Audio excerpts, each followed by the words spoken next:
Good afternoon, sir. Good morning. Good morning. Good morning, Sorry, sir. sir. Good morning. Sorry, sir. Good morning. Good morning, madam. Good morning.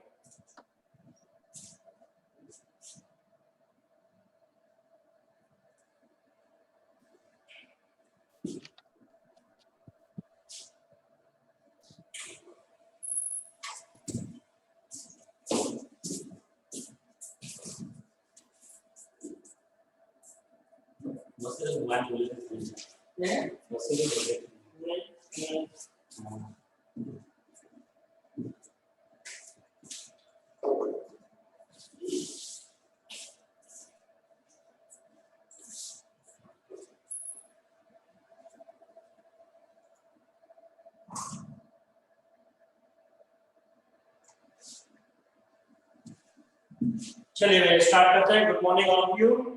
How are you today? Good morning, sir. Good morning. Good morning.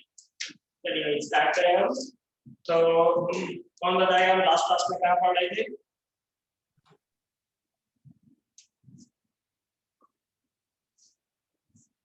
ऐसा कोई student first time मेरी class attend कर रहा हो आज? ऐसा कोई आप में से? सर वर्गीकरण पढ़ रहे थे. वर्गीकरण. दीपक, आप शायद फर्स्ट टाइम मेरी क्लास में? नहीं sir. Okay. Harshvardhan Sharma. Yes, sir. कोई मेरी क्लास में नया तो नहीं है आज? नहीं सर, वो सर दूसरा मोबाइल में सर क्लास ले रहा हूँ इसलिए सर. ओके ओके, चलिए कोई बात नहीं. तो चलिए तो हम स्टार्ट करते हैं. तो लास्ट क्लास तक हम लोगों ने फिनिश किया था 5 किंगडम क्लासिफिकेशन और 6 किंगडम क्लासिफिकेशन, 2 किंगडम क्लासिफिकेशन और 3 किंगडम क्लासिफिकेशन. यानी सबसे पहले अपन देखें अर्थ के जितने भी ऑर्गेनिज्म है इनको क्लासिफाई किया गया.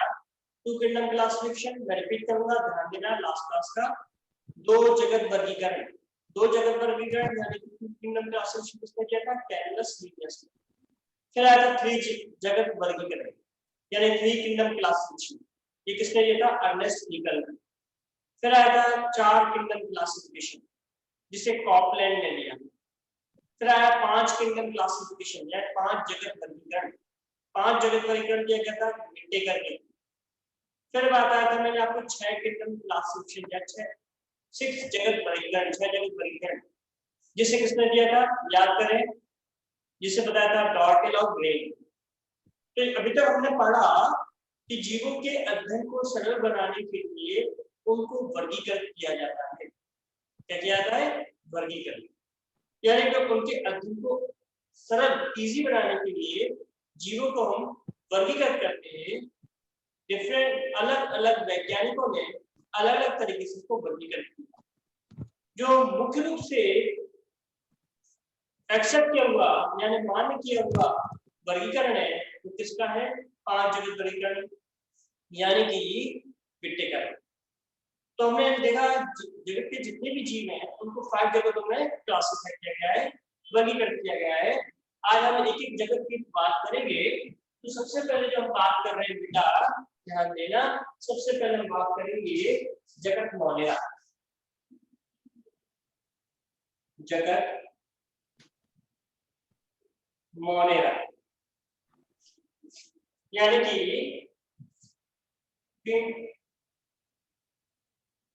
Monera kingdom. Monera kingdom. तो मैंने आपको बताया था जगत मोनेरा में कौन से जीवों को रखा गया है. तो पहली प्रॉपर्टी का सबको ये मानना चाहिए, जगत मोनेरा में सभी जीवाणु, सभी प्रोकैरियोटिक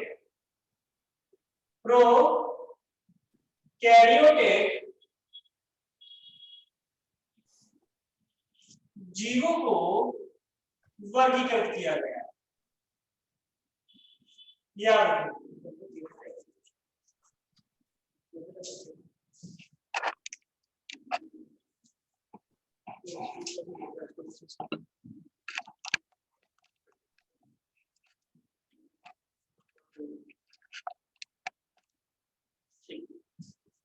तो जगत मोनेरा में सभी प्रोकैरियोटिक जीवों को वर्गीकृत किया गया है। अब प्रोकैरियोटिक जीव कौन से आते हैं, ध्यान दें, प्रोकैरियोटिक जीव पढ़ चुके हैं जीवाणु। जीवाणु यानी कि इंग्लिश में भी याद रखें बैक्टीरिया। तो सभी तरह के जीवाणुओं को यानी बैक्टीरिया को वर्गीकृत किया गया है जगत मोनेरा। इसमें रखा गया बेटा जगत मोनेरा। जगत मोनेरा के अपने लक्षण लिखेंगे। पहला जो मुख्य लक्षण था, मैं लिखूंगा आपको शायद बहुत बार चेंज किया, इसलिए मुख्य लक्षण अपन देखें तो जगत मोनेरा में इस जगत के जीवों की कोशिकाओं में केंद्रक नहीं होता। क्या नहीं होता बेटा, केंद्रक नहीं होता। याद रखना,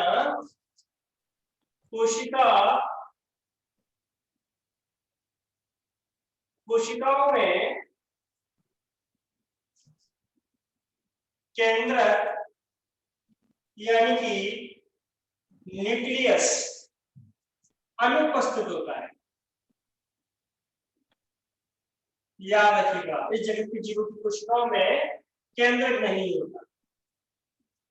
या ये बोलूं कोशिकाओं में केंद्रक झिल्ली पूरी तरीके से अपन देखें, केंद्रक कैसे मतलब ट्रू केंद्रक नहीं होता, यानी कि केंद्रक झिल्ली नहीं होती। याद रखना, यानी कि एक्चुअल केंद्रक नहीं होता, ट्रू केंद्रक नहीं होता, असत्य केंद्रक होता है। लास्ट क्लास के लिए डिस्कस किया था, ठीक है। अब ये देखें, इस जगत के जीवों में बहुत इंपॉर्टेंट पॉइंट आपको अभी नोट कराना हो, आगे तो डिटेल में समझाऊंगा बेटा कि कोशिकाओं में केंद्रक झिल्ली नहीं है। प्लस अगला पॉइंट हमें याद रखना है, इनके केंद्रक में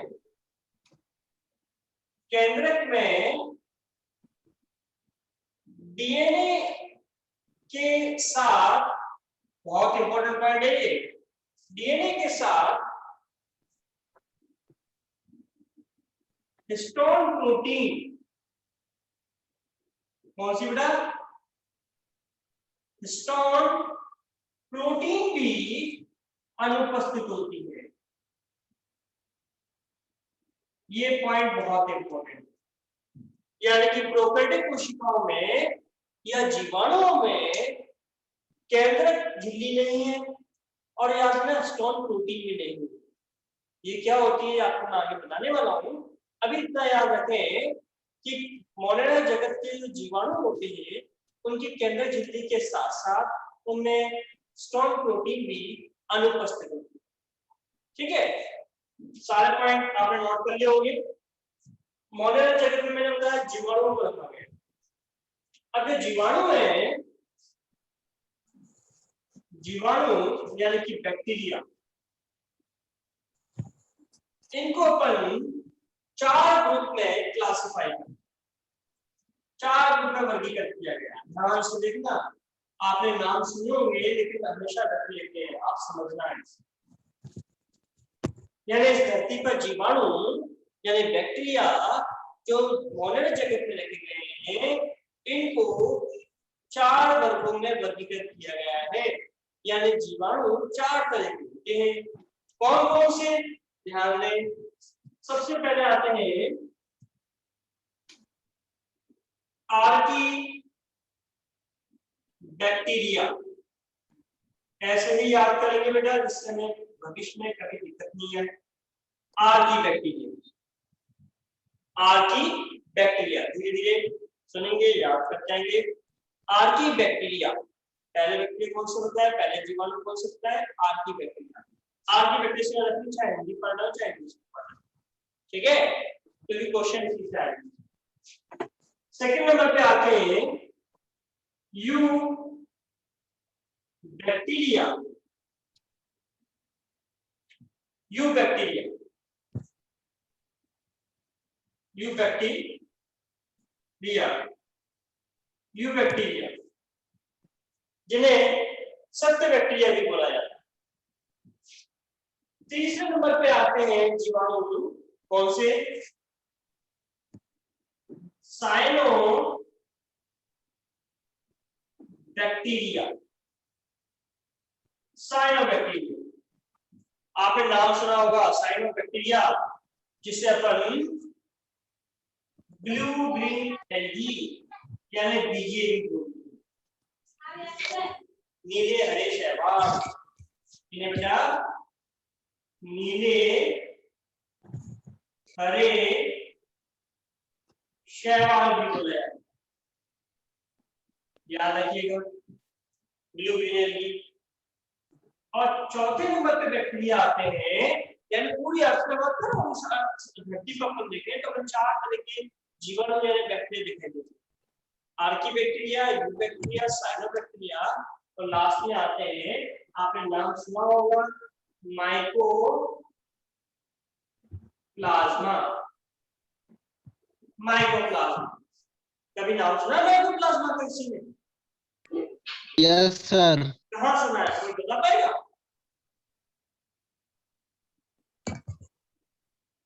माइकोप्लाज्मा सर सबसे छोटी कोशिका होती है जो बिना ऑक्सीजन के भी जीवित रहती है। माइकोप्लाज्मा, आप जब कोशिका पढ़ना स्टार्ट करते हो तो सबसे छोटी कोशिका किसकी होती है?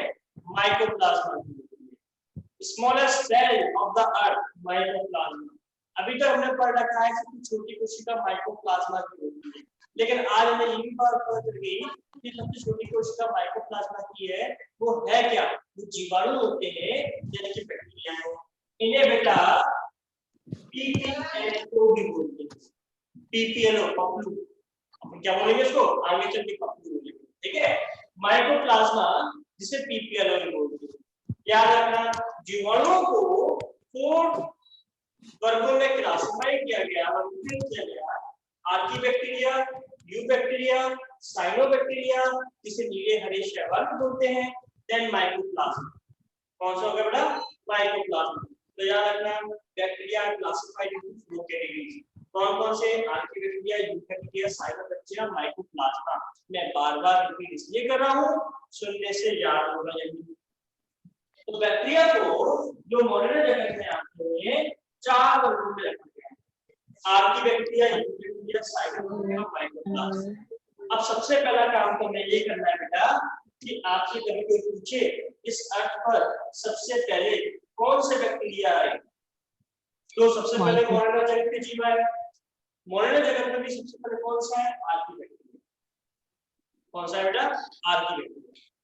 आर्कीबैक्टीरिया से विकसित हो गए यूबैक्टीरिया, और यूबैक्टीरिया से विकसित हो गए साइनोबैक्टीरिया, और साइनोबैक्टीरिया से विकसित हो गए माइकोप्लाज्मा। तो मालूम होना चाहिए कि बैक्टीरिया को 4 वर्गों में वर्गीकृत किया गया है। आर्कीबैक्टीरिया, यूबैक्टीरिया, साइनोबैक्टीरिया और माइकोप्लाज्मा। अब इन 4 बैक्टीरिया आपको मिल रहे हैं, उसमें मुख्य अंतर क्या आता है? एक बेसिक अंतर है जिसकी वजह से ही ये 4 अलग तरह के बैक्टीरिया हमें मिलते हैं। वो मुख्य अंतर आता है इनकी कोशिका भित्ति, यानी कि हमने पहली क्लासेस में भी आइन क्लास में पढ़ा था कि मैंने आपको बोला था कोशिका भित्ति। कोशिका भित्ति, मैं अपनी बात फिर से रिपीट कर रहा हूँ। कोशिका भित्ति जिसे बेटा सेल वॉल बोलते हैं, ये पादपों में, फंजाई में और जीवाणुओं में मिलती है। और कहीं मिलेगी? इनमें मिलती है। पादपों यानी प्लांट्स में मिलेगी, जीवाणुओं में मिलेगी और फंजाई में मिलेगी। फंजाई यानी कि कवकों में मिलेगी। लेकिन इन तीनों की कोशिका भित्ति में क्या अंतर आता है? हमने पहले भी देखा कि पादपों की कोशिका भित्ति सेलुलोज की बनी होती है। काय की बनी? सेलुलोज की। जबकि कवकों की कोशिका भित्ति काइटिन की बनी होती है। ऑडियो म्यूट कर दे दीपक शर्मा, ब्रजमोहन, आकाश अपना ऑडियो म्यूट कर दे, जिससे मेरा वॉइस आप तक प्रॉपर पहुंचेगा और आपके घर का जो वॉइस है वो मेरे पास मिलेगा। ठीक है बेटा? चलिए, तो कोशिका भित्ति पौधों में सेलुलोज की बनी होती है, फंजाई में काइटिन की बनी होती है, जीवाणुओं में या पेप्टाइड पेप्टाइडो पेप्टाइडो ग्लाइकॉन पेप्टाइडोग्लाइकॉन की बनी होती है। याद रखना, हमने ये बात सीख ली, पहले भी मैं आपको बता चुका हूँ, फिर बता रहा हूँ कि कोशिका वृद्धि पादप कोशिकाओं में, जीवाणु यानी कि बैक्टीरिया कोशिका में, कवक कोशिका में मिलती है, जंतुओं में कोशिका वृद्धि नहीं होती। इन तीनों की कोशिका वृद्धि में भी हमें मुख्य अंतर ये मिलता है इनका संगठन, यानी पादपों की कोशिका वृद्धि सेलुलोज की बनी होती है, जीवाणुओं की कोशिका वृद्धि पेप्टाइडोग्लाइकॉन की बनी होती है, और कवकों की कोशिका वृद्धि काइटिन की बनी होती है। ठीक है, अब जो जीवाणु है जिसकी कोशिका वृद्धि मुख्यतः पेप्टाइडोग्लाइकॉन की बनी होती है, इन जीवाणुओं में भी कोशिका वृद्धि में थोड़ा अंतर आता है। इन्हीं कोशिका वृद्धि में अंतर के कारण जीवाणुओं को यानी कि बैक्टीरिया को हम 4 ग्रुप में क्लासिफाई करते हैं। 4 ग्रुप में क्लासिफाई करते हैं। जैसे सबसे पहले मैं बात करूं आर्की बैक्टीरिया। आर्की बैक्टीरिया मैंने आपको बताया, यदि आपसे कोई पूछे इस अर्थ के सबसे पहले जीवाणु कौन से हैं, तो इस अर्थ पर, इस जमीन पर सबसे पहले आर्की बैक्टीरिया विकसित हुए। आर्की बैक्टीरिया के बाद यू बैक्टीरिया विकसित हुए, इसके बाद साइनोबैक्टीरिया विकसित हुए, इसके बाद माइकोप्लाज्मा विकसित हुए। तो ये 4 तरह के अलग-अलग जीवाणु जो मिल रहे हैं, इनमें मुख्यतः अंतर आता है इनकी कोशिका वृद्धि में। अंतर आता है कोशिका वृद्धि। जैसे मुख्य बैक्टीरिया कौन से हैं? यू बैक्टीरिया, ये मुख्य बैक्टीरिया बोले जाते हैं। इन बैक्टीरिया की कोशिका वृद्धि पेप्टाइडोग्लाइकॉन, यानी यू बैक्टीरिया में कोशिका वृद्धि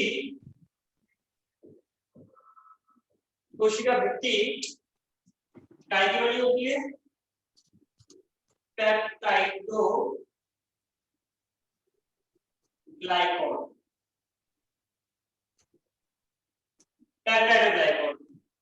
लेकिन जब हम आर्की बैक्टीरिया की बात करते हैं, आर्की बैक्टीरिया कोशिका वृद्धि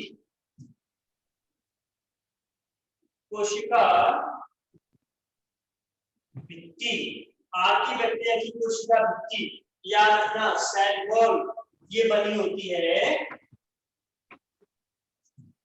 ग्लाइको प्रोटीन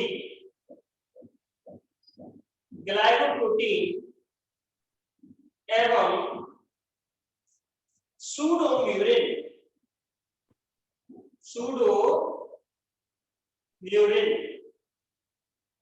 याद रखना। जबकि नीले हरे शैवाल यानी कि साइनोबैक्टीरिया की कोशिका वृद्धि, नीले हरे शैवाल की कोशिका वृद्धि 2 परतों की बनी होती है, 2 परतों की बनी होती है। यानी कि अगला इंपॉर्टेंट पॉइंट आ गया कि कौन से जीवाणु ऐसे हैं जिनकी कोशिका वृद्धि 2 परतों की बनी होती है। तो नीले हरे शैवाल की कोशिका वृद्धि 2 परतों की बनी है, जिसमें बाहरी परत और भीतरी परत। बाहरी परत जो लिपोपॉलीसैकेराइड्स के रूप में, लाइकोपॉलीसैकेराइड की बनी होती है, जबकि भीतरी परत पेप्टाइडोग्लाइकॉन की बनी होती है। पेप्टाइडोग्लाइकॉन बेटा 4 तरह के बैक्टीरिया मिल रहे हैं, उनमें मुख्यतः अंतर कोशिका वृद्धि को लेकर आता है, याद रखना। तो इसमें कोशिका वृद्धि ग्लाइकोप्रोटीन सूडोम्यूरिन की बनी है, इसमें पेप्टाइडोग्लाइकॉन की बनी है। इसमें कोशिका वृद्धि 2 परतों की बनी है, जिसमें बाहरी परत ग्लाइकोप्रोटीन की आ रही है और दूसरी परत पेप्टाइडोग्लाइकॉन की आ रही है। जबकि माइकोप्लाज्मा पीपीएलओ इनकी कोशिका वृद्धि, बहुत ही इंपॉर्टेंट पॉइंट याद रखना, नीट के लिए बहुत इंपॉर्टेंट। माइकोप्लाज्मा ऐसे जीवाणु है जिनमें कोशिका वृत्ति अनुपस्थित होती है। कोशिका वृत्ति अनुपस्थित होती है। जब कोशिका वृत्ति अनुपस्थित है इसलिए तो इनका एक निश्चित आकार नहीं होता, याद रखना, इनका एक निश्चित आकार नहीं होता, इसलिए ये सबसे छोटी कोशिकाएं बन जाती है।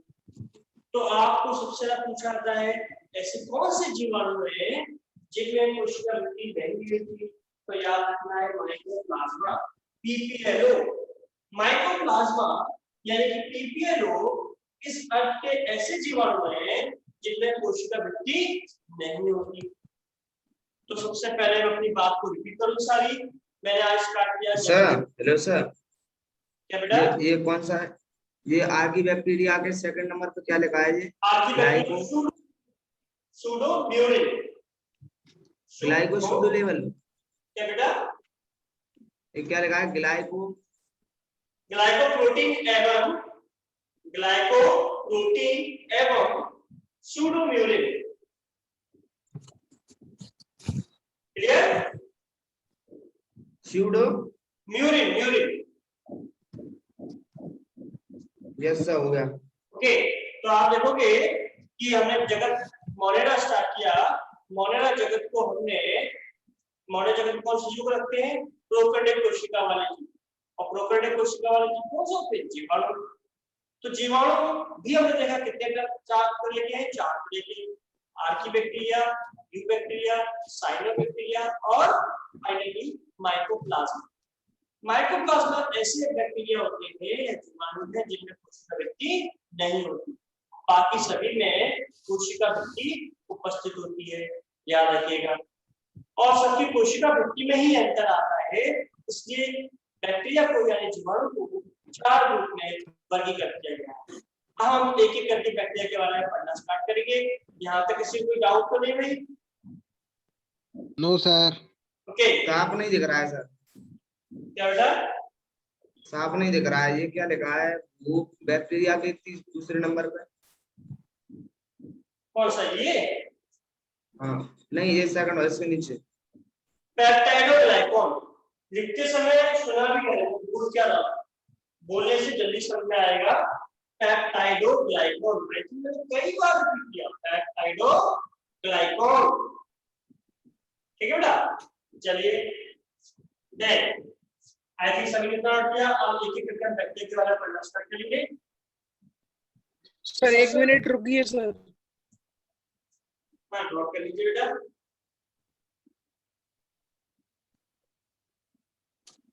हो जाए तो बताइएगा।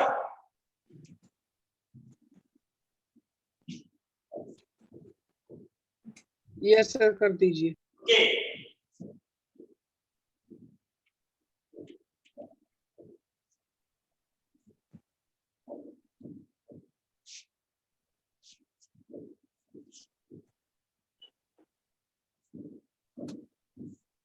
चलिए तो देखिए अपन जरा जगत मोनेरा में आप एक एक करके बैक्टीरिया को पढ़ना स्टार्ट कर रहे हैं। तो सबसे पहले हम जो बात करने वाले हैं, पहले नंबर पे आर्की बैक्टीरिया। आर्की बैक्टीरिया कौन सा स्टार्ट करेंगे? Archie bacteria. मैंने आपको बताया आर्की बैक्टीरिया को फर्स्ट ऑर्गेनिज्म ऑफ द अर्थ बोलते हैं, यानी इस धरती पर सबसे पहले कौन विकसित हुए? Archie bacteria. पहले प्रथम जीव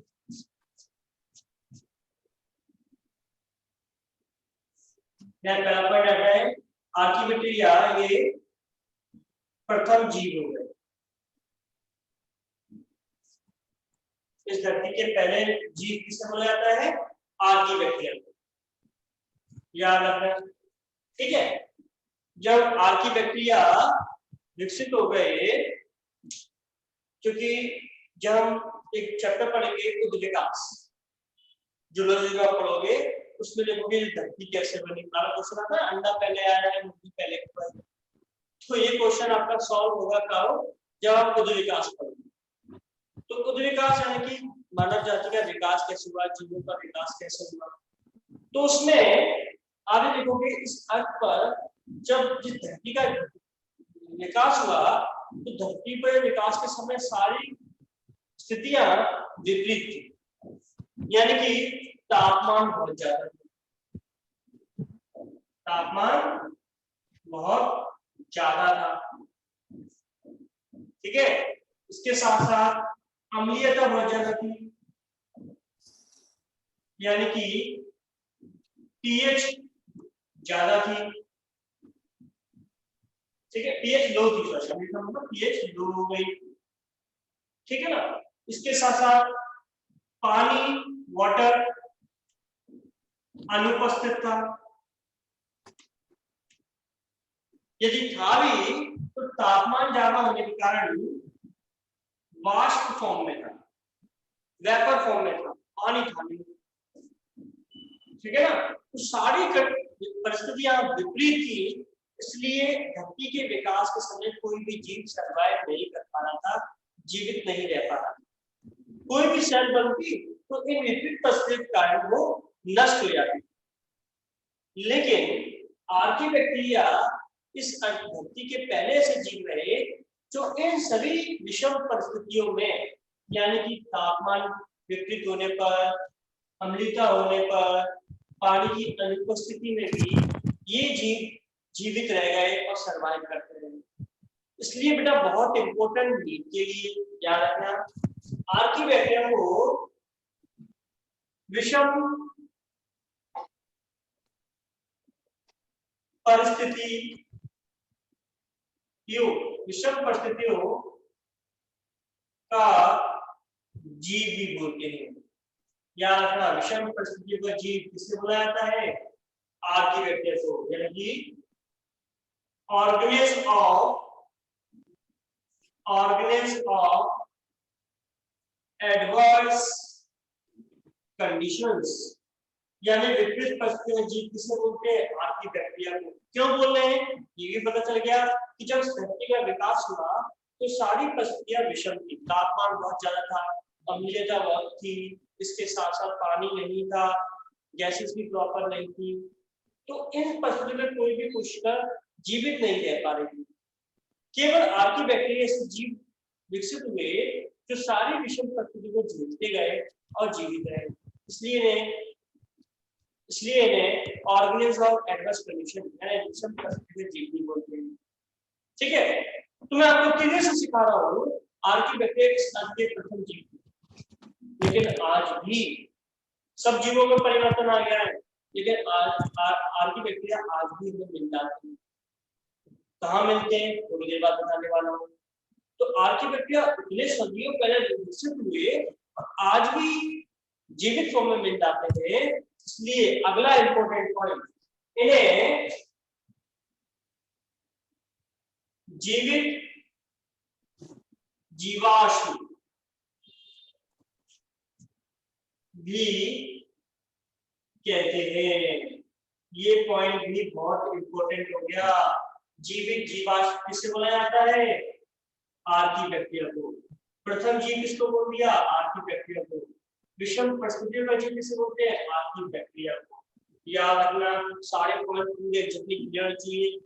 विषम परिस्थितियों का जीव, प्रथम जीव क्यों बोल रहे हैं, विषम परिस्थितियों जीव क्यों बोल रहे हैं, और इन्हें जीवित जीवाश्म बोलते हैं। क्यों बोल रहे हैं जीवित जीवाश्म? मैंने आपको बताया कि ये आज भी जीवित फॉर्म में मिल जाते हैं, इसलिए इन्हें जीवित जीवाश्म बोला जाता है। याद रखना। देन अब बात करें आर्किबैक्टीरिया। आर्किबैक्टीरिया को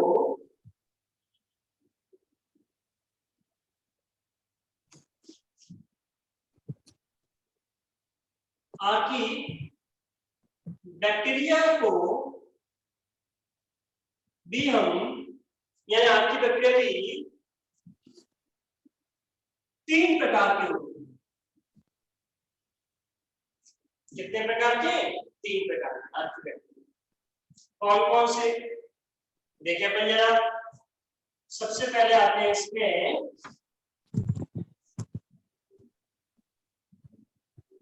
मेथेनो जन, मेथनोजन। दूसरे आते हैं हेलो फाइल्स, हेलो फाइल्स। और तीसरे आपकी बैक्टीरिया आती है थर्मो एसिडोफिल, थर्मो एसिडोफिल। मैं बार बार रिपीट करूंगा, दोहराऊंगा, ध्यान सुनना।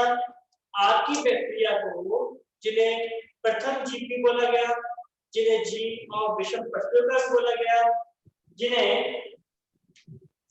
जीवित जीवाश्म बोलते हैं, इन्हें हम 3 ग्रुपों में वर्गीकृत कर रहे हैं। कौन कौन से ग्रुप हो गए? मेथनोजेंस, हेलोफाइल्स और थर्मोएसिडोफिल।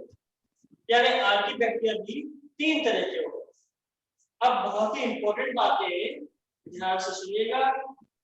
मेथनोजेंस वो आपकी बैक्टीरिया होते हैं जो मीथेन, आपने सुना होगा, मीथेन उत्पादन का काम करते हैं, मीथेन फॉर्मेशन का काम करते हैं। इसलिए इनका नाम क्या पड़ गया? मेथनोजेन बैक्टीरिया। आप फोकस में ये काम करते हैं, ध्यान से सुनना।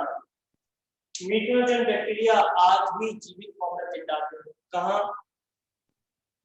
गाय, भैंस, यानी कि जो रूमिनेंट एनिमल्स होते हैं, जुगाली करने, रूमिनेंट मतलब जुगाली करने वाले जंतु। आपने बफेलो को देखा होगा, कुछ समय बैठ के मुंह चलाती रहती है, उसका बायोलॉजी में रीजन पढ़ोगे तो अपने स्टमक से वापस खाने को मुंह में लेके आती है, चबाती है। तो गाय हो गई, भैंस हो गई, इनके अमाशय में यानी कि स्टमक में मेथनोजेन बैक्टीरिया मिलती है आज भी, ठीक है। और जब इनका गोबर निकलता है, यानी काऊ का बफेलो का गोबर में भी यानी बैक्टीरिया उपस्थित होते हैं। इसलिए गाय के, भैंस के गोबर का यूज मीथेन गैस बनाने में किया जाता है, जिससे बोलते हैं बायोगैस प्रोडक्शन। सुना होगा, बायोगैस प्रोडक्शन के लिए, मीथेन गैस के प्रोडक्शन के लिए किसका यूज किया जाता है? गाय और भैंस के गोबर का, क्योंकि उसमें आर्की बैक्टीरिया उपस्थित है। कौन सा आर्की बैक्टीरिया? मेथनोजेंस। यानी कि मेथनोजेंस बैक्टीरिया का उपयोग बायोगैस,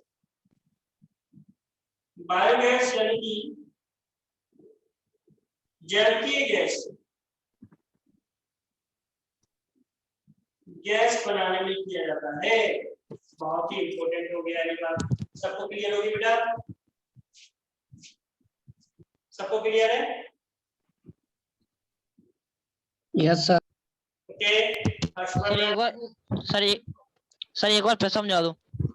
मैंने बताया आपको कि आर्की बैक्टीरिया, ऐसे आर्की बैक्टीरिया जो गाय के और भैंस के स्टमक में मिल रहे हैं, यानी तमाशे में मिल रहे हैं, जिससे उनके गोबर में भी उपस्थित होते हैं, उन्हें बोलते हैं मेथनोजेन बैक्टीरिया। मेथनोजेन बैक्टीरिया को क्यों बोल रहे हैं? क्योंकि इनका उपयोग मीथेन गैस को बनाने के लिए किया जाता है। मीथेन गैस कैसी गैस होगी? बायोगैस। तो आपसे पूछा जाता है जैविक गैस यानी बायोगैस प्रोडक्शन में कौन से बैक्टीरिया का उपयोग किया जाता है? मीथेनोजेन जीवाणुओं का, मीथेनोजेन बैक्टीरिया का, क्योंकि ये मीथेन का फॉर्मेशन करते हैं। क्लियर हो गया बेटा? Yes sir.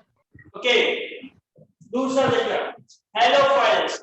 आपको बड़ा इंग्लिश वर्ड लगेगा, लेकिन क्वेश्चन आपको बॉटनी में यही से मिलेगा, हेलोफाइल्स। बायोलॉजी में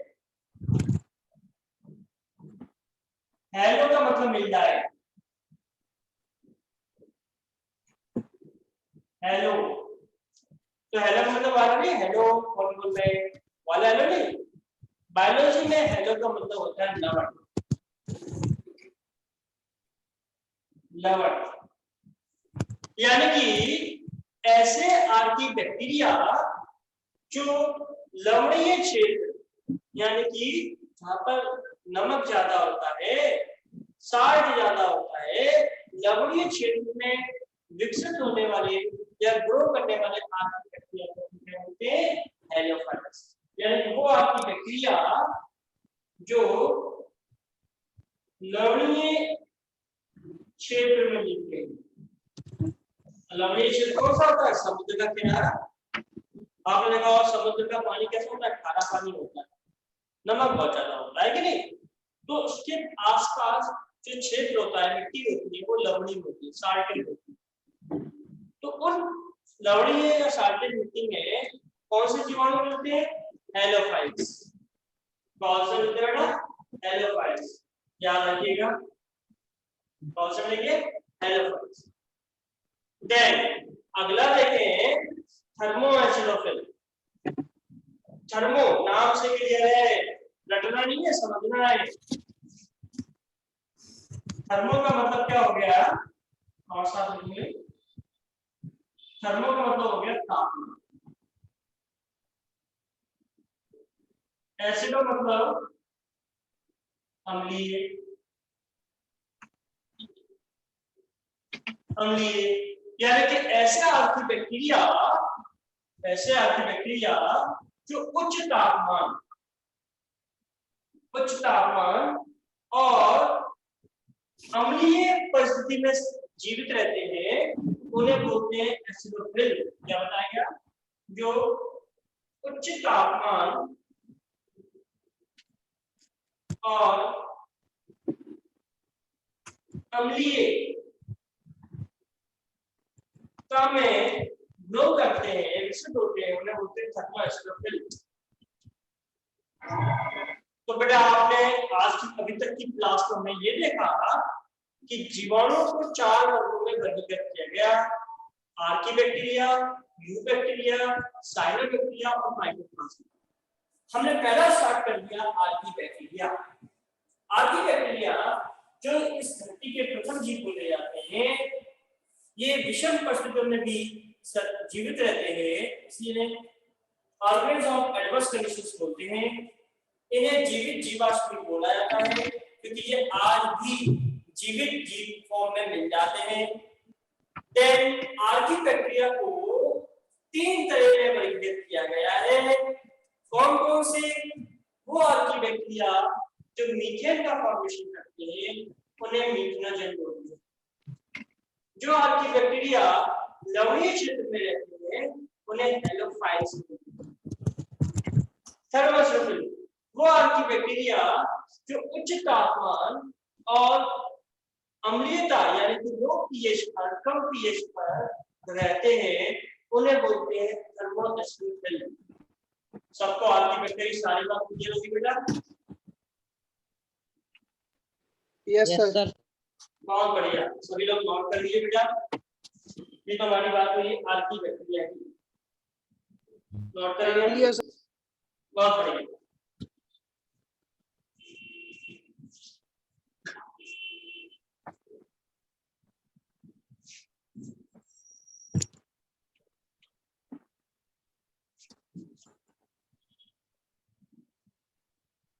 तो बेटा आप लोगों को, आप लोग हिंदी मीडियम स्टूडेंट्स और हिंदी मीडियम से घबराना नहीं चाहिए।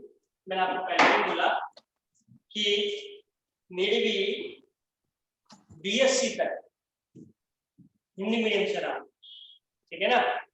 यानी कि 12वीं कक्षा तक टोटल हिंदी मीडियम से था, मैं पूरी तरह से हिंदी मीडियम में था। फिर बीएससी भी मैंने हिंदी मीडियम से करी, लेकिन मेरी एमएससी, मेरी पीएचडी ये पूरा इंग्लिश मीडियम था। तो हम ये ना सोचें कि हिंदी मीडियम वाले अच्छा नहीं कर पाते।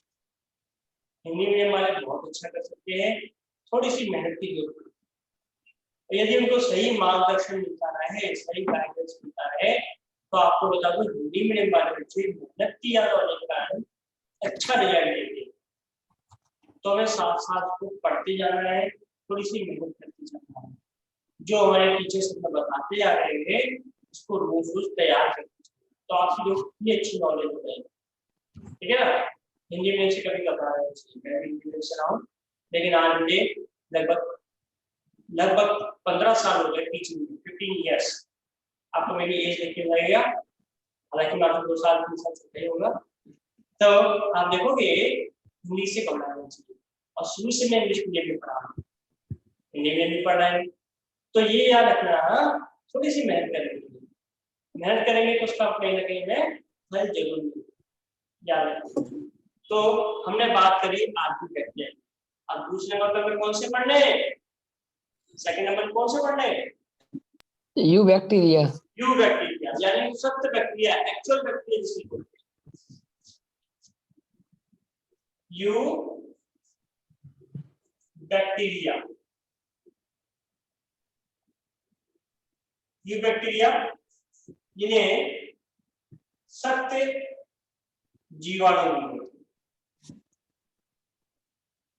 ठीक है। और यू बैक्टीरिया ये वो बैक्टीरिया है। तो सबसे पहले हम बैक्टीरिया की बातों को डिस्कस करना स्टार्ट करेंगे। इस तरह से स्टार्ट करेंगे बैक्टीरिया की बातों को। बैक्टीरिया को यानी कि आपसे कभी कोई पूछे जीवाणु को सर्वप्रथम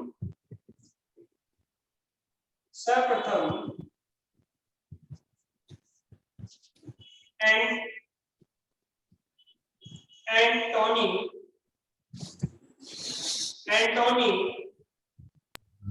सर ये सर यू बैक्टीरिया से क्या लिखा है? कोई कुछ कह रहा है बेटा?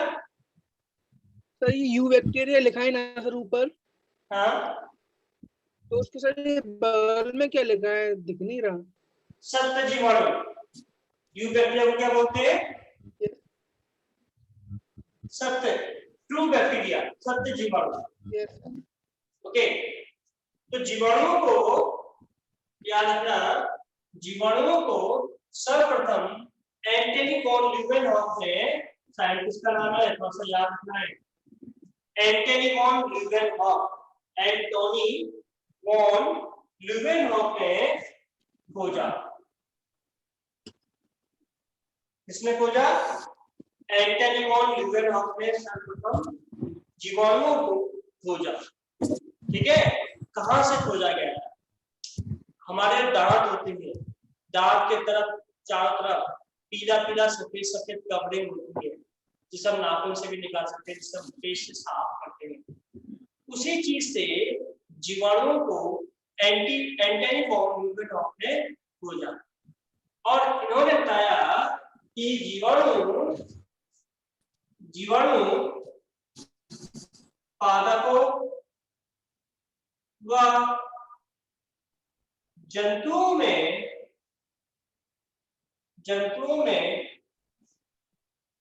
बीमारी करते हैं। क्या करते हैं? बीमारी करते हैं, याद रखना। यानी कि पादपों और जंतु में बीमारी करने वाले जीवों के रूप में जीवाणु को खोजा गया एंटनी वॉन ल्यूवेनहॉफ के थ्रू। इसके थ्रू एंटनी वॉन ल्यूवेनहॉफ के थ्रू।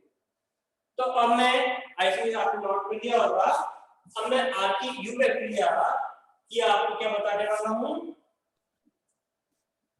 संरचना। यू बैक्टीरिया की संरचना, यानी आपसे पूछूं यू बैक्टीरिया की संरचना और बैक्टीरिया किसमें आते हैं? प्रोकैरियोटिक कोशिका में। तो ये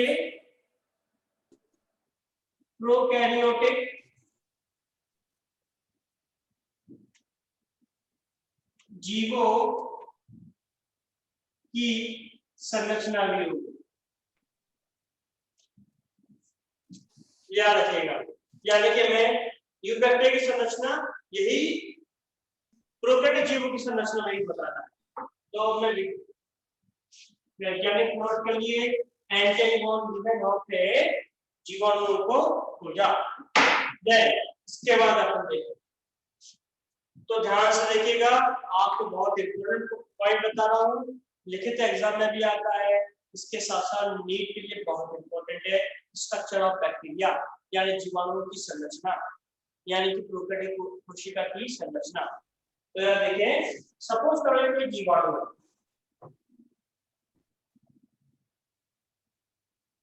ये हो गई इसकी कोशिका झिल्ली, कोशिका झिल्ली। जीवाणु की कोशिका झिल्ली, ध्यान सुनिएगा भाई, नोट ध्यान में करना। जीवाणु की कोशिका झिल्ली अंदर की कई जगह अंदर की तरफ फोल्ड होकर मुड़कर एक स्पेसिफिक संरचना बनाती है जिसे बोलते हैं मीजोसोम। बहुत इंपॉर्टेंट, जीवाणु की कोशिका झिल्ली अंदर की तरफ मुड़कर उंगलियों के समान संरचना बनाती है जिसे बोलते हैं मीजोसोम। क्या बोलते हैं? मीजोसोम। मैं आप लोगों से क्वेश्चन करता हूं, पहले आप सभी ने नाम सुना होगा माइटोकॉन्ड्रिया, सुना है? Yes sir. क्या जानते हैं इसके बारे में? ये कोशिका पावर हाउस होता है सर ये। बहुत बढ़िया, powerhouse of the cell, यानी कि कोशिका का ऊर्जा गृह, इसे बोलते हैं माइटोकॉन्ड्रिया। कोशिका में जो भी ऊर्जा बन रही है, एनर्जी बन रही है, पावर बन रही है, वो कौन बनाता है? माइटोकॉन्ड्रिया। सबको मालूम है, कितनी अच्छी बात है। लेकिन कौन सी कोशिकाओं में ये होता है? यूकैरियोटिक कोशिका। यूकैरियोटिक कोशिका हम पढ़ चुके हैं कौन कौन सी होती है, पादप और जंतु। जंतु कोशिका। तो पादप और जंतु कोशिकाओं में माइटोकॉन्ड्रिया होता है जिसके कारण उनको ऊर्जा मिलती है, इसलिए इसे powerhouse of the cell यानी कोशिका का विद्युत गृह होता है। लेकिन प्रोकैरियोटिक कोशिका में यानी कि जीवाणुओं में माइटोकॉन्ड्रिया नहीं, माइटोकॉन्ड्रिया नहीं है। तो इनमें ऊर्जा का निर्माण यानी विद्युत गृह किसे बोलते हैं? मीजोसोम। याद रखना, मीजोसोम होते क्या है? कोशिका झिल्ली ही जीवाणुओं में यानी कि प्रोकैरियोटिक कोशिका में मुड़कर फिंगर लाइक स्ट्रक्चर बनाती है जिसे बोलते हैं मीजोसोम। क्या बोलते हैं? मीजोसोम। यानी कि प्रोकैरियोटिक कोशिका में पावर के मीजोसोम यानी कि माइटोकॉन्ड्रिया और मीजोसोम दोनों एक जैसे ऑर्गन हो गए। कैसे ऑर्गन हो गए? एक जैसे हो गए। ये यूकैरियोटिक कोशिका का पावर हाउस हो गया, ये प्रोकैरियोटिक कोशिका का पावर हाउस हो गया। ठीक है ना, याद रखिएगा। देन अब कोशिका झिल्ली के बाहर देखो, तो कोशिका झिल्ली के बाहर क्या होता है? कोशिका भित्ति जीवाणुओं में उपस्थित होती है, तो आपको मालूम ही है बाहर क्या होगी? ये हो गई जीवाणुओं की कोशिका भित्ति। कोशिका भित्ति याद रखिएगा, क्या हो गई? कोशिका भित्ति। कोशिका भित्ति हो गई। आप देखोगे कोशिका भित्ति जीवाणु की काय की बनी होती है? बहुत देर से सिखा रहा हूं आपको। जीवाणु की कोशिका भित्ति मुख्यतः पेप्टाइडो ग्लाइकॉन की बनी होती है। बहुत देर से सीख रहे हैं ये बात। जीवाणु की कोशिका भित्ति पेप्टाइडो ग्लाइकॉन की बनी होती है। देन इसके बाद देखिए जीवाणुओं में यानी कि बैक्टीरिया में कोशिका भित्ति के बाहर भी एक एक्स्ट्रा कवरिंग मिलती है, यानी इसके बाहर भी एक एक्स्ट्रा कवर होती है।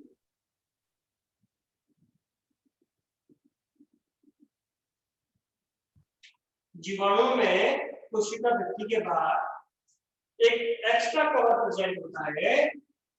सभी जीवाणुओं में नहीं मिलता, ये भी याद रखना। कुछ जीवाणुओं में कोशिका भित्ति के बाहर एक एक्स्ट्रा कवरिंग मिलती है। इस एक्स्ट्रा कवरिंग को बोला जाता है कैप्सूल। क्या बोलते बेटा?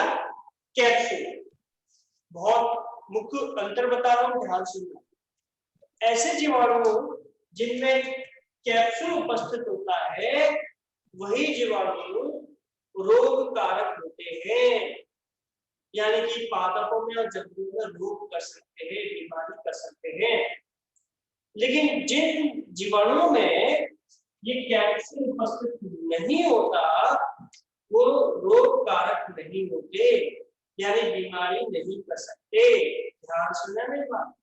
आपने देखा होगा कि जीवाणु या बैक्टीरिया हमेशा मानवीय नुकसानदायक नहीं होते। कई सारे जीवाणुओं को हम औद्योगिक क्षेत्र पर, इंडस्ट्रियल लेवल पर उपयोग कर रहे हैं। दूध से दही बनता है तब भी जीवाणु का मुख्यतः रोल होता है। तो ऐसे जीवाणु जिनमें कोशिका भित्ति के बाहर कैप्सूल उपस्थित होता है वही जीवाणु हमारे में और पादपों में बीमारियां उत्पन्न करते हैं। लेकिन जिन जीवाणुओं के चार तरफ कोशिका भित्ति नहीं होती, कोशिका भित्ति का कैप्सूल नहीं होता, वो रोग कारक नहीं होते। यानी बात क्लियर हो गई बेटा? Yes sir. बहुत इंपॉर्टेंट पॉइंट है, सबको मालूम होना चाहिए। शिव कुमार, निखिल, ताना, हर्षवर्धन, धनंजय, आकाश, सबकी आवाज में आती रहनी चाहिए, जागते रहो। ठीक है भाई? चलिए भाई, तो यहाँ तक की बात आपने भागवार की बात कर ली, कैप्सूल की बात हो गई, कोशिका भित्ति की बात हो गई, कोशिका झिल्ली की बात हो गई। ठीक है, अब मैं अंदर पहुंचता हूँ। मैंने आपको बताया था कि जीवाणु प्रोकैरियोटिक कोशिका है। प्रोकैरियोटिक कोशिका में केंद्रक तो होगा, लेकिन केंद्रक के चारों तरफ केंद्रिका झिल्ली नहीं होती, यानी कि केंद्रक का है, केंद्रक की झिल्ली नहीं है। तो इसे असत्य केंद्रक या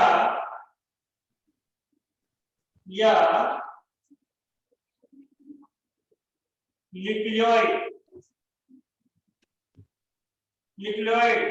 ये बहुत इंपॉर्टेंट वर्ड है, न्यूक्लियोइड बोला जाता है। और हम इसमें लिखना में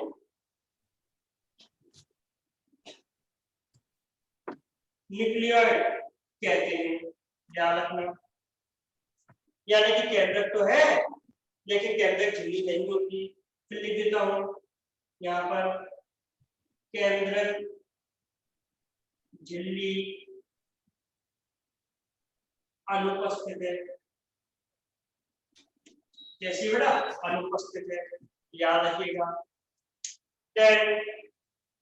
हम केंद्रक के अंदर क्या होता है? डीएनए, यानी कि अनुवांशिक पदार्थ, अनुवांशिक। यहाँ पर बैक्टीरिया में, जीवाणुओं में या प्रोकैरियोटिक कोशिका में सर्कुलर, यानी कि गोली, गोल फॉर्म में गोली, यानी कि सर्कुलर डीएनए मिलता है। याद रखना, केंद्रक के अंदर डीएनए कैसा होता है? सर्कुलर होता है। और वो भी कितना होगा? एक होगा, जिसमें मैंने थोड़ी देर पहले आपको बताया था, जिसमें हिस्टोन प्रोटीन अनुपस्थित होती है।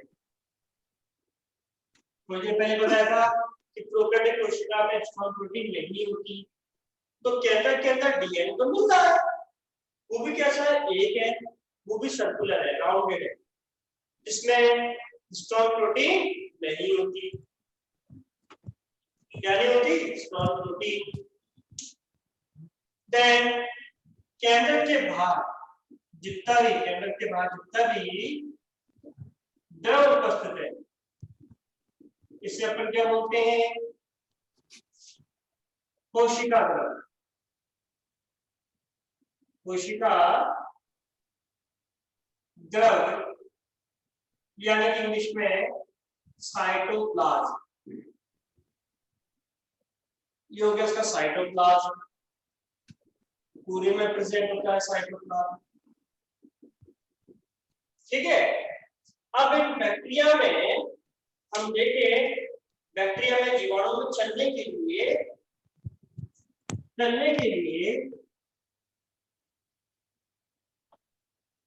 प्रेजेंट होता है फ्लैजेला।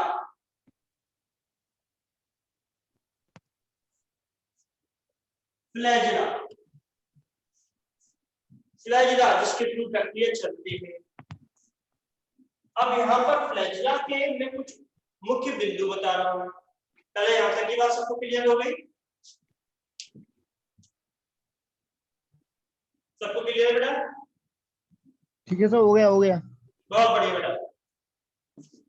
अब फ्लैजेला जिसके थ्रू बैक्टीरिया चलते हैं, या बैक्टीरिया चलना होता है तो फ्लैजेला को मूव करके पूंछ के थ्रू चलते हैं। तो इस फ्लैजेला पे कुछ क्वेश्चन आते हैं, बीच में ध्यान से नोट करना। फ्लैजेला, तो पहला पॉइंट हमें याद रखना है इसमें, फ्लैजेला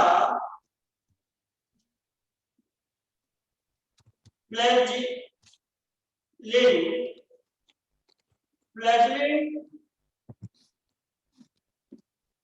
प्रोटीन का बना होता है।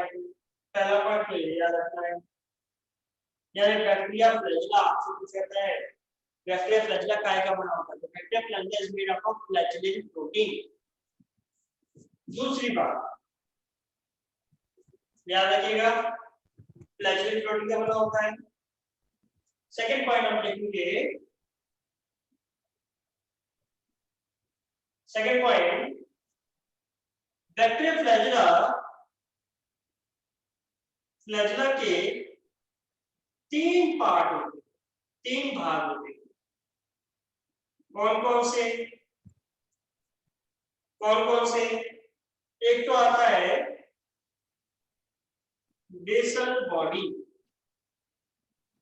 इंग्लिश में याद रखेंगे इसे भी, कैसे लिखते हैं? Basal body. दूसरा आता है हुक,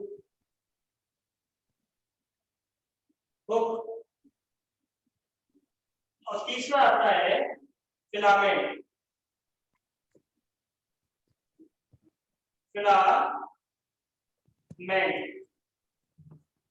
तो बैक्टीरिया फ्लैजेला, देखो यार बोर्ड पे देख रहे सब बच्चों बेटा, तीन पार्ट है। ये हो गया बेसल बॉडी, ये रहा बेसल बॉडी, ठीक है। ये हो गया हुक, ये जो मैंने बनाया है ये हो गया हुक। और ये फ्लैजेला का तीसरा पार्ट, ये हो गया फिलामेंट। कौन सा हो गया? फिलामेंट। देख सकते हो आप, कौन सा हो गया? फिलामेंट। तो ये बैक्टीरिया फिलामेंट के थ्रू ही, यानी फ्लैजेला के थ्रू ही मूव करते हैं, यानी चलते हैं एक जगह से दूसरी जगह। ठीक है, सबको क्लियर हो गया ये बात? Yes sir. नोट कर सकते हैं पहले इसको।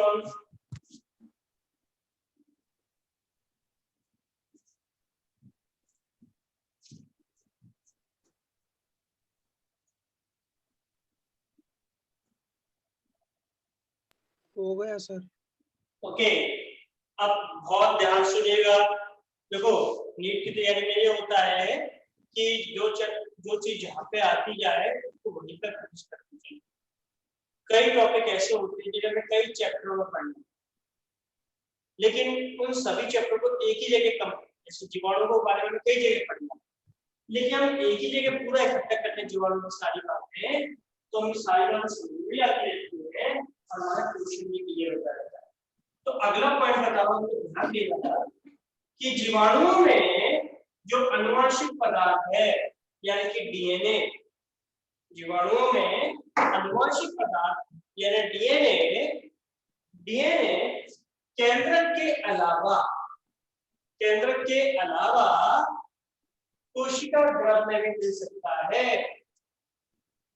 जिसे क्या बोलते हैं?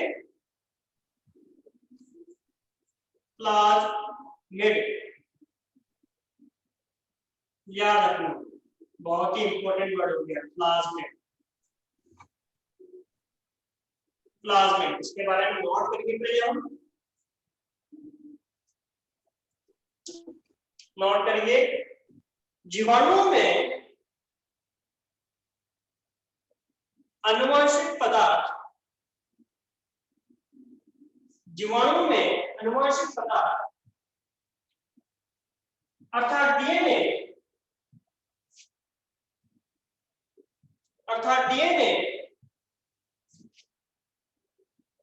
केंद्र के अलावा, जीवाणुओं में अनुवांशिक पदार्थ अर्थात डीएनए केंद्र के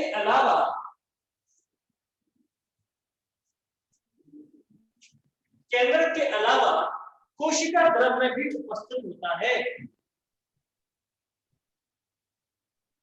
कोशिका द्रव में भी उपस्थित होता है, जिसे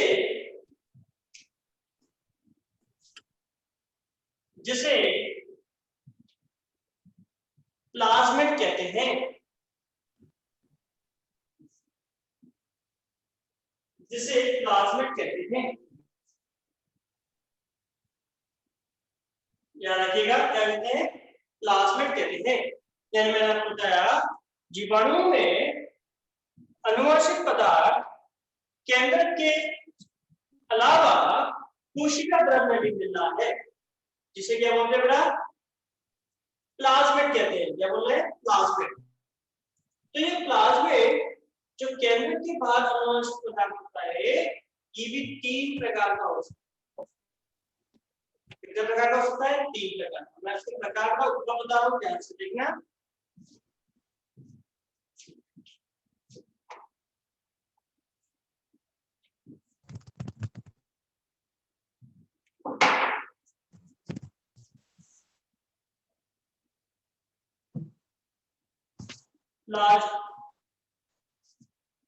प्लाज्मिड 3 प्रकार का। कौन कौन सा? एक होता है are plasmid, F plasmid,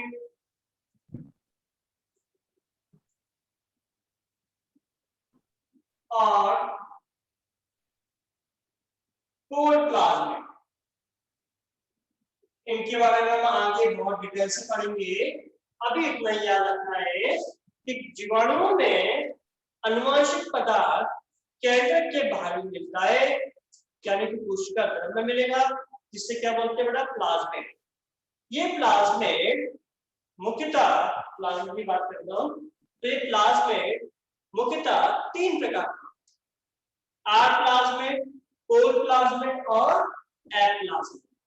plasmid 3 प्रकार का हो गया, ठीक है। चलिए भाई, अब आगे देखिए हम। इसमें मैं एक की बात कर रहा हूं, ध्यान सुनना, किस वाले की बात कर रहा हूं? F plasmid. एफ प्लाज्मिड, यहां पर एफ का मतलब होता है फर्टिलिटी, यानी कि सेक्सुअलिटी, यानी कि ये लैंगिक जनन के लिए होता है।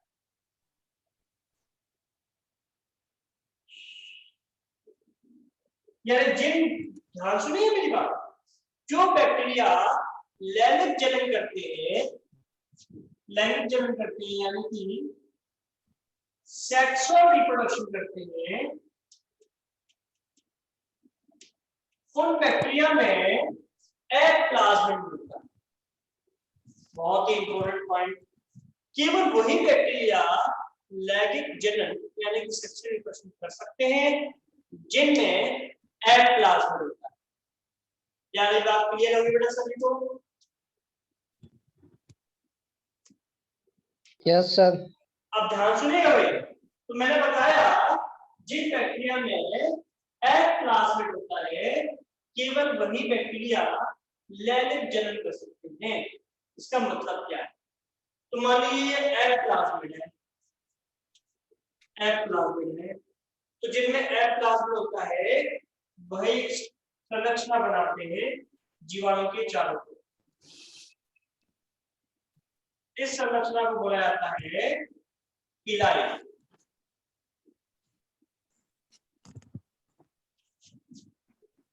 क्या बोलते हैं? पिलाई। तो पिलाई केवल वही जीवाणु बनाते हैं जिनमें एफ प्लाज्मिड प्रेजेंट होता है, और यही पिलाई के थ्रू ये सेक्सुअल रिप्रोडक्शन यानी कि लैंगिक जनन करते हैं। क्या करते हैं? लैंगिक जनन। यहां तक की बात सबको क्लियर हो गई होगी? आई थिंक सबको क्लियर है क्या? Yes yes sir. Sir. Okay, अब ध्यान देना, यहाँ पर आपको एक क्वेश्चन मिलता है। कौन सा? जो मैंने आपको पिलाई बताई, यानी कि पिलाई। और कुछ बैक्टीरिया में इस तरह से लेयर निकलती है। इन्हें बोलते हैं फिमरी। फिमरी हिंदी में फिमरी। तो बेटा आपको इसमें अंतर पूछा है, पिलाई और फिमरी का अंतर। तो पिलाई ध्यान से, ये सेक्सुअल रिप्रोडक्शन का काम करते हैं। सेक्सुअल रिप्रोडक्शन यानी कि लैंगिक जनन का काम कर रहे हैं, जबकि फिमरी होल्डिंग यानी कि पकड़ने का। बैक्टीरिया किसी चीज को पकड़ते हैं, होल्ड करते हैं, किसके थ्रू? फिमरी के थ्रू। यानी होल्डिंग या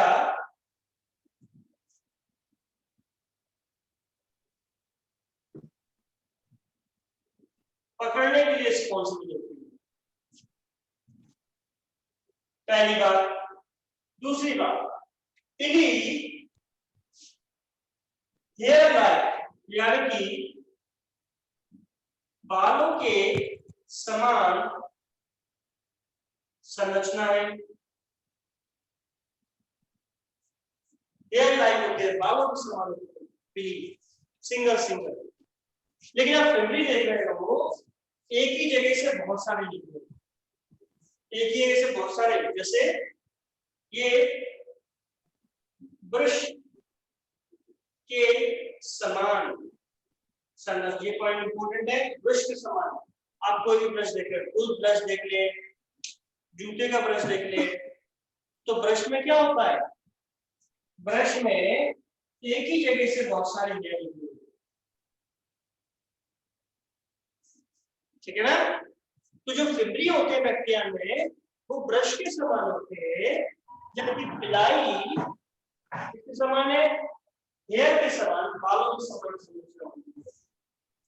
किसके समान संरचना होती है बेटा? बालों के समान। तो बेटा ये आपको नीट में दोनों में कंपैरेटिवली यानी कि अंतर में क्वेश्चन मिलता है, पिली और फिमरी में क्या अंतर है? तो पिली बालों के समान हेयर लाइक स्ट्रक्चर है, जबकि फिमरी ब्रश के समान संरचना होती है। पिली मुख्यतः लैंगिक जनन में यानी सेक्सुअल रिप्रोडक्शन में इंपॉर्टेंट रोल प्ले करती है, जबकि हम फिमरी की बात करते हैं, fimbriae play important role in holding यानी जिसको होल्ड करने में, पकड़ने का काम करती है फिमरी।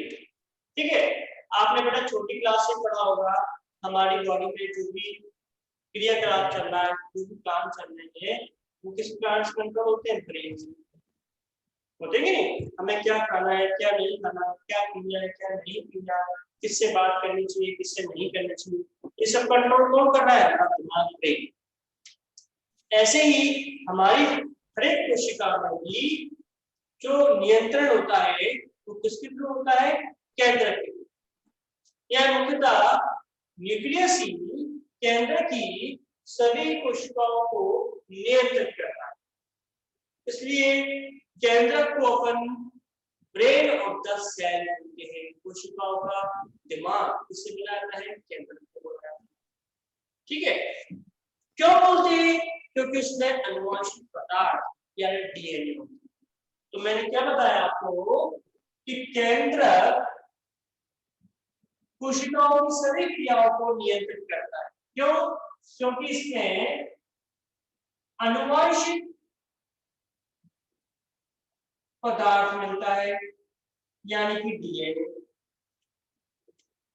तो सभी कोशिकाओं के केंद्रक में डीएनए उपस्थित होता है जिसके कारण की क्रिया नियंत्रित होती है। ठीक है। ऐसे ही जीवाणुओं में आप देखोगे जो पिली का निर्माण हो रहा है, पिली के निर्माण के लिए कौन उत्तरदायी होता है? प्लाज्मिड यानी कि कोशिका द्रव का अनुवांशिक पदार्थ। लेकिन फिब्रिल के निर्माण के लिए, फिब्रिल के फॉर्मेशन के लिए कौन उत्तरदायी होता है? केंद्रक का डीएनए। याद रखना, ये पॉइंट भी नीट के लिए बहुत इंपॉर्टेंट हो गया। मैं अपनी बात को दोहराऊंगा, रिपीट करूंगा, समझूंगा। मैंने आपको बताया कि किसी भी ऑर्गेनिज्म में, किसी भी जीव में कोई भी लक्षण होता है उसके लिए उत्तरदायी होता है उसका डीएनए यानी अनुवांशिक पदार्थ। ऐसे ही जीवाणुओं में पीढ़ी के निर्माण के लिए उत्तरदायी होता है प्लाज्मिड यानी कौन सा? जेनेटिक अनुवांशिक कोशिका द्रव। लेकिन फिब्रिल के निर्माण के लिए मुख्यतः उत्तरदायी होता है केंद्रक का अनुवांशिक पदार्थ। सबको क्लियर हो गया ये बात? Yes sir. तो सबको जीवाणुओं की संरचना क्लियर हो गई? Yes sir. यानी कभी कोई हमसे पूछे जीवाणु की संरचना बताओ या प्रोकैरियोटिक कोशिका की संरचना बताओ, दोनों एक ही बात है। सारे पॉइंट आपको क्लियर हो गए ना बेटा? Yes sir. Yes yes sir. बहुत बढ़िया। तो हमने आज आर की बैक्टीरिया फिनिश कर लिया और यू बैक्टीरिया फिनिश कर लिया। अभी जीवाणुओं में बहुत सारी बातें बताती हैं, आपकी नॉलेज को बहुत बढ़ाना है नीट के अकॉर्डिंग कि जीवाणु खाना कैसे खाते हैं, प्रजनन कैसे करते हैं, ये सारी बातें हम नेक्स्ट क्लास में कंटिन्यू करेंगे। आज की क्लास में तक काफी है बेटा, यहाँ तक आप तैयार कर लीजिएगा। Thank you, bye. Bye sir. Thank you sir. Welcome बेटा। Bye sir. Thank you sir. Connect करते हैं।